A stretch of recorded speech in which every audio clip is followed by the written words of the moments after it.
है पुष्पा इम्पॉसिबल में एक बहुत ही बड़ा न्यू ट्विस्ट, क्योंकि दोस्तों आप लोग यहाँ पर देख सकते हैं कि जो पुष्पा है दोस्तों उसने अपने आप को यहाँ पर अपने कमरे में बंद कर लिया है। और दोस्तों बेचारी यहाँ पर वो सारे पुराने टाइम याद कर रही होती है कि जिस टाइम बखुदरा सेठ ने यहाँ पर पुष्पा को कमरा दिया था और दीप्ति और अश्विन यहाँ पर काफी ज्यादा छोटे हुआ करते थे। तो दोस्तों तब यहाँ पर पुष्पा ने कहा था कि ठीक है, मैं तुझे बखुदरा आहिस्ता आहिस्ता करके इसके सारे पैसे चुका दूंगी। और सच में दोस्तों पुष्पा ने काफी ज्यादा मेहनत की थी और फिर यहाँ पर इस बखुदरा चोर के पैसे चुकाए थे। लेकिन दोस्तों आज पुष्पा यहाँ पर इस टाइम को सोच रही है कि देख लो क्या बन गया, जो कि हमने इमेजिन भी नहीं किया था। ये यहाँ पर दिलीप पटेल जो कि आया है अपने बिजनेस के चक्कर में हमारा सारे का सारा घर ही बेच गया, इससे बड़ा दरिंदा नहीं हो सकता। अब दोस्तों यहाँ पर जो यानी कि दिलीप पटेल है वो बाहर खड़ा होता है तो दोस्तों बखुदरा कहता है कि तू तो एक नंबर का दरिंदा है, वो तो पुष्पा फिर अच्छी है जिसने यहाँ पर तुझे ना तो कोई बात की है और ना ही कुछ और कहा है। और मैं होता तो यहाँ पर सबसे पहले तो तुझे खुद 2-3 लगा था और उसके बाद यहाँ पर तुझे पुलिस के हवाले कर देता, ताकि जब तू पुलिस के पास जाता तो तुझे यहाँ पर कड़ी से कड़ी सजा मिलती, क्योंकि तू तो ऐसा बंदा है जिसे यहाँ पर रखना बिल्कुल ही बेवकूफ़ी है। और वैसे भी अगर हमने तुझे यहाँ पर रख लिया तो तेरा तो कोई भी फायदा ही नहीं है। अब दोस्तों यहाँ पर जो अश्विन है वो भी कहता है कि पापा वैसे आपको कम से कम ऐसा नहीं करना चाहिए था, आपने हमारा यहाँ पर सोचा ही नहीं, अपने बच्चों का घर ही गिरवी रख दिया। और यहाँ पर ऊपर से ये बात कर रहे हैं कि मैंने कोई यहाँ पर गलत इंटेंशन नहीं थी, भले आपकी गलत इंटेंशन ना हो लेकिन जो काम हो गया वो सच में काफी ज्यादा गलत है। अब दोस्तों यहाँ पर जो दिलीप पटेल है वो सबकी बातें सुनकर सीधा अपने कमरे में चले जाने वाला है और जाकर दोस्तों अपना सामान वगैरह पैक कर रहा होता कि तभी वहां पर आ जाने वाली है यहाँ पर राशि और कहती है कि नहीं पापा आप यहाँ से नहीं जाएंगे। तो दोस्तों दिलीप पटेल कहता है कि प्लीज बेटा मेरे लिए मुश्किल पैदा ना कर, मुझे यहाँ से जाना ही होगा, जाना ही होगा और जाना ही होगा। तो दोस्तों साथ ही राशि कहते हैं कि नहीं पापा प्लीज आपकी मेहरबानी है, यहाँ पर रुकिए, मैं मम्मी को बुला कर लाती हूँ। अब दोस्तों यहाँ पर राशि आ जाने वाली है पुष्पा के कमरे के बाहर और दोस्तों यहाँ पर पुष्पा के दरवाजे को जोर जोर से नॉक करती है और कहती है कि मम्मी बाहर आ जा, पापा चोर छोड़कर जा रहे हैं, अगर वो चले गए तो हम यहाँ पर कभी भी उनको नहीं ढूंढ पाएंगे और वो दोबारा नहीं आएंगे। तो दोस्तों अब यहाँ पर पुष्पा जो के अंदर सोच रही होती है कि इसने हमारा जीना आराम कर दिया है, अभी भी यहाँ पर हम इसको जाने से रोकेंगे क्या, ऐसा तो कभी नहीं हो सकता। फिलहाल दोस्तों अब यहाँ पर जो दिलीप पटेल है वो सारे के सारे बैग को पैक कर लेने वाला है, यानी कि उसका जो जो कीमती सामान था वो दिलीप पटेल ने यहाँ पर पैक कर लिया है। अब दोस्तों जब वो पैक करता है और बाहर निकलने वाला होता है तो दोस्तों एक मरतबा घूमकर अपने दरवाजे को देखता है और बाकी सारे कमरे को भी देखता है। तो दोस्तों दिलीप पटेल को भी अपना सारा प्राइम याद आ जाने वाला है, जिसके अंदर दोस्तों उसके बच्चे आया करते थे,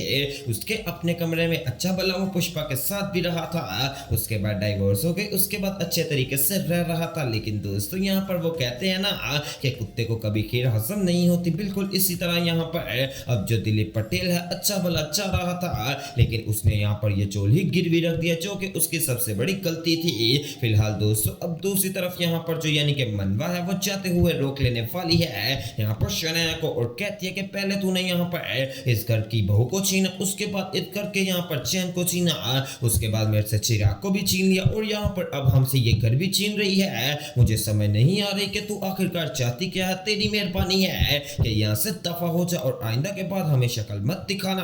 अब दोस्तों जब यहाँ पर ये बात करने वाली है ना मनवा, तो साथ ही दोस्तों यहाँ पर शनाया कहती है कि मैं तेरे से वादा करती हूँ कि बहुत जल्दी यहाँ पर तुझे वापस ला कर दूंगी, ये बखुदरा चोल इसको मैं ऐसे जाने नहीं दूंगी। अब दोस्तों यहाँ पर जो पुष्पा है दोस्तों वो बाहर आ जाने वाली है और कहती है कि हाँ राशि क्या बात है। तो दोस्तों अब राशि कहती है कि मम्मी बाहर आइए, बाहर कोई वेट कर रहा है। तो दोस्तों अब पुष्पा बाहर आने वाली है तो यहाँ पर दोस्तों दिलीप पटेल बैठा यानी कि खड़ा होता है अपना बैग लेकर और कहता है कि पुष्पा मुझे लास्ट टाइम माफ कर दे, मैं यहाँ से जा रहा हूँ। तो दोस्तों पुष्पा कहती है माफी और वो भी तुझे, ये तो हो ही नहीं सकता, मैं शायद तुझे सच में माफ कर देती कि अगर तूने कुछ और किया होता, लेकिन इस बार तो तूने यहाँ पर सच में हद ही कर दी, तूने अपने बच्चों की जगह को बेच दिया, जो के बच्चे यहाँ पर तेरे साथ इतना ज्यादा प्यार करते थे, तूने राशि का नहीं सोचा, देख ले वो पेट से है, अगर तूने यहाँ पर ऐसा किया ही है तो कम से कम तेरे ज़हन में एक आधी दफा ये बात तो आई होगी कि अगर यहाँ पर ऐसा कुछ हो गया तो मेरी बच्ची क्या करेगी, वो तो पेट से है क्या, वो दर दर की ठोकरें खाएगी। तो दोस्तों अब यहाँ पर जब पुष्पा पुष्पा ये बातें करने वाली है ना तो सच में यहाँ पर दोस्तों जो दिलीप पटेल है वो कहता है कि पुष्पा मुझे माफ कर दे, तो पुष्पा कहते हैं कि माफी के काबिल ही नहीं है, तो तूने जो किया है वो सच में काफी ज्यादा बुरा है और मैं तुझे लास्ट टाइम यही बात कहना चाहूंगी कि यहाँ से दफा हो जा और आइंदा के बाद पूरी जिंदगी के लिए हमें कभी अपनी गंदी शक्ल मत दिखाना। तो दोस्तों साथ यहाँ पर राशि कहते कि मम्मी ना करो ऐसा। तो दोस्तों पुष्पा कहते कि राशि याद कर जब ये बाखुदरा सेठ से झगड़ रहा था और तूने कहा था कि पापा अभी रुक जाइए वरना मेरा बच्चा आपको कभी दादा नहीं कहेगा, तो देख ले इसने यहाँ पर तेरा तब भी मान रख लिया था, लेकिन इस बार तो यहाँ पर जो पानी है वो सर से ऊपर हो गया है। इस बार यहाँ पर जो बातें कर गया है वो काबिल बर्दाश्त बिल्कुल भी नहीं है और मैं तुझे दोबारा ये कहती हूँ कि अब यहाँ पर जो तेरा बच्चा होगा वो इसको नाना कभी ना कहे, क्योंकि ना तो यहाँ पर ये तुम लोगों का बाप है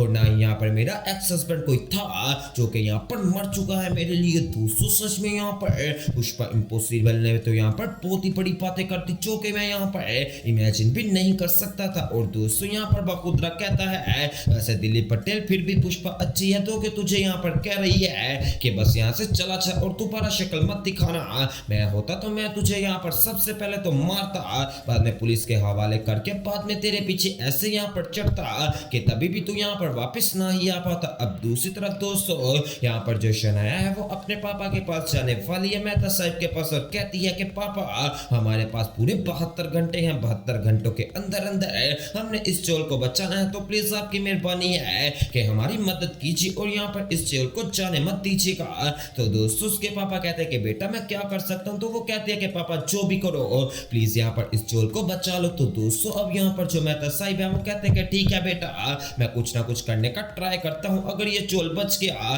तो यहाँ पर तेरी किस्मत। तो दोस्तों साथ ही शनाया कहते हैं कि प्लीज पापा कम से कम यहाँ पर इस चोर को बचा लीजिएगा, क्योंकि सच में मैंने चोर वालों का सब कुछ छीन लिया है और अब यहाँ पर उनके चोर को ऐसे जाने नहीं दे सकती, मुझे उसको बचाना ही पड़ेगा। वेल दोस्तों मुझे भी लगता है कि यहाँ पर ये जो शनाया है ये और इसके पापा मिलकर इस चोर को बचा लेंगे। और दूसरी तरफ दोस्तों यहाँ पर जो कादम्बरी है ना दोस्तों वो बैठी होती है और यहाँ पर एंजॉय कर रही होती है कि देख ले क्या ही मजा आ रहा है, दिलीप पटेल जिसने अपना ही घर बेच दिया है, ऐसे ही मैं पुष्पा को रोता भी देखना चाहती हूँ। तो दोस्तों अब यहाँ पर जब शनाया ये बात करती है सॉरी कादम्बरी, तो दोस्तों साथ ही यहाँ पर बैठा होता है यहाँ पर दिलीप पटेल का बहुत ही बड़ा दुश्मन संतोष और वो भी कहता है हाँ यहाँ पर कादम्बरी तो ठीक कह रही है कि तू पुष्पा का तमाशा देखेगी, लेकिन जो मैंने दिलीप पटेल का तमाशा देख लिया मुझे सच में काफी ज्यादा मजा आया है और मैं तो यही चाहता हूँ कि सारी जिंदगी के लिए मैं यहाँ पर दिलीप पटेल का ऐसा ही तमाशा देखूं। तो कादम्बरी कहती है अरे मैंने तुझे कहा था ना कि मेरे साथ रहेगा तो अय्याशी ही करेगा। वेल दोस्तों आने वाले एपिसोड से देखना मिस मत कीजिएगा और मेरे चैनल स्पाइसी एंटरटेनमेंट को सब्सक्राइब करें।